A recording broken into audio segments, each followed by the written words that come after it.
Le Dalai Lama, vous le savez, a provoqué récemment une vive polémique sur les réseaux sociaux après la publication d'une vidéo dans laquelle il embrasse un jeune garçon indien sur la bouche avant de lui demander de lui sucer la langue. Notre invitée aujourd'hui est Rigzin Gankang, représentante du Dalai Lama en Europe, et elle vient exercer le droit de réponse du chef religieux bouddhiste en exil en Inde. Bonjour, merci d'être avec nous. La vidéo est vite devenue virale sur les réseaux sociaux. C'était le 28 février dernier, près de Dharamsala, dans le nord de l'Inde. Avant de commencer cet entretien, je vous propose de revoir cette vidéo et on se retrouve tout de suite après.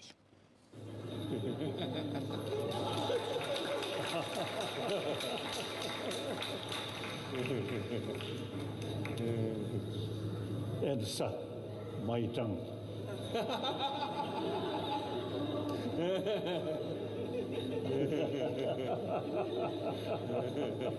Thank you.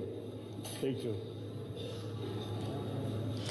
Et face au scandale, le Dalai Lama a présenté ses excuses au garçon et à sa famille sur son compte Twitter. Mais est-ce que vous comprenez pourquoi cette vidéo a choqué beaucoup de monde ? Je pourrais comprendre que cette image ait pu choquer certaines personnes qui ne connaissent pas notre coutume et nos traditions profondes de l'histoire de notre pays avant l'occupation chinoise. Mais comme vous voyez, donc en fait, sa santé lui demande bien entendu quelque chose, mais en vérité, on voit qu'il n'y a pas de contact et sa santé aussitôt en fait retire sa langue et donc et lui tape gentiment sur l'épaule de ce jeune garçon et lui demande d'être un bon être humain. Donc en fait, plus personne n'en parle de ce qui se passe après, donc le conseil qu'il lui donne, mais tout le monde est resté, je pense, figé sur cette image manipulée et diffusée à partir d'un compte Twitter créé sous le nom d'un Chinois. Mais quel est le sens finalement de la langue ? Expliquez-nous un petit peu. En effet, nous avons une coutume au Tibet, en fait, où nos aînés, souvent des grands-parents, en fait, donnent à leurs enfants un morceau de nourriture ou un morceau de bonbon de leur bouche. Donc, ça se fait bouche à bouche. Et donc, c'est une coutume qui est très courante dans l'Amdo, la région d'où vient sa sainteté le Dalai Lama. Et donc, en fait, quand l'aîné aura donné un baiser à l'enfant et un morceau de bonbon, et après, en fait, quand il n'y a plus rien dans sa bouche et plus rien à donner. Et donc là, en fait, les adultes nous disent mange ma langue. Alors vous le savez, plusieurs centaines de Tibétains se sont rassemblés hier samedi devant les locaux de France Télévisions à Paris en soutien au Dalai Lama. Ils accusent les médias, je cite, de relayer la propagande chinoise. Vous êtes d'accord avec eux ? Non, nous ne sommes pas en fait contre tous les médias, évidemment, mais en fait, on demande à certains médias en fait qui ont un petit peu relayé le tweet de la vidéo en fait diffusée à partir de ce compte Twitter, sans chercher à comprendre nos coutumes, nos traditions. De quel compte Twitter vous parlez ? En fait, c'était un compte Twitter créé sous le nom d'un certain Yin Sun. Et vous pensez que ce compte a été créé par qui ? On ne le sait pas pour l'instant, mais bon, plus on avance dans le temps, en fait, plus on a en fait des informations que en fait ça a été créé apparemment par nos amis en fait chinois. Donc et puis vous savez donc ce compte était resté en fait il y a eu aucune activité sur ce compte jusqu'au 8 avril ou 9 avril et donc ce jour-là il a diffusé cette vidéo manipulée et donc il a été vu 7,3 millions de fois.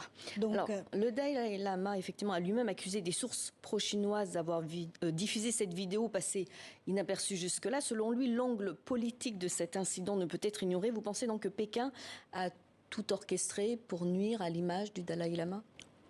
Tout à fait. Tout à fait, parce qu'en fait, vous savez, le 8 mars, en fait, il faut retenir cette date. C'est le jour où Sa Sainteté, le Dalai Lama, a reconnu le 10e réincarnation de Khalkha Jitsun Thamba, en fait, chef spirituel, le premier chef spirituel mongol, et aussi une figure importante dans le bouddhisme tibétain.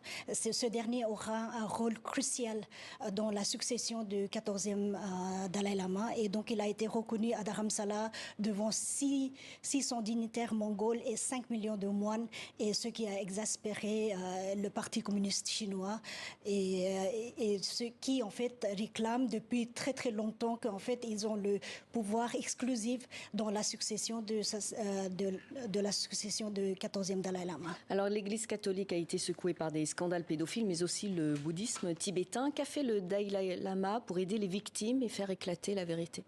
Sa Sainteté, le Dalai Lama, en fait, conseille toujours qu'en fait, il faut dénoncer quand il y a... C'est ce qu'il a fait, il a dénoncé. Et il a dénoncé, par exemple, vous vous souvenez, dans le cas de Sögyal Rinpoché, en fait, quand il y a eu des dérives, en fait, Sa Sainteté était l'un des premiers maîtres à le dénoncer. Et donc, il conseille tout le monde de dénoncer quand il y a des dérives dans des centres bouddhistes. Mais il faut savoir aussi que, vous savez, dans le bouddhisme... c'est différent comme dans la chrétienté, en fait, la christianité. Donc souvent, les gens pensent que Sa Sainteté est l'autorité suprême du bouddhisme, mais ce n'est pas le cas. Donc souvent, en fait, il y a encore une fois, il y a cette malentendu, et donc les gens pensent que le Dalai Lama ne fait rien, mais il conseille à tout le monde de dénoncer quand il y a des dérives. Alors on va regarder très rapidement une dernière vidéo parce qu'il y a eu d'autres images polémiques qui ont fait surface. Il y a eu cette rencontre, on va le voir notamment en 2016 entre le Dalai Lama et Lady Gaga. Sur les images, vous les avez certainement vues, hein, on le voit toucher la cuisse de la chanteuse à plusieurs reprises. Est-ce que vous trouvez que cela est inapproprié? Non, en fait...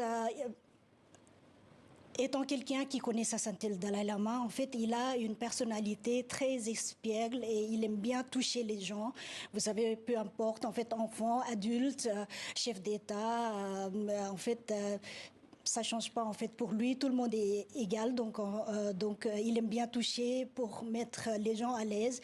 Et pour vous dire, une fois en fait on a été à Strasbourg au Conseil d'Europe, et en fait le président il était un petit peu tendu, donc Sa Sainteté commence à lui, vous savez, chatouiller pour en fait détendre l'atmosphère. Donc, merci. Merci beaucoup Rixine Ginkang pour cet entretien sur TV5 Monde.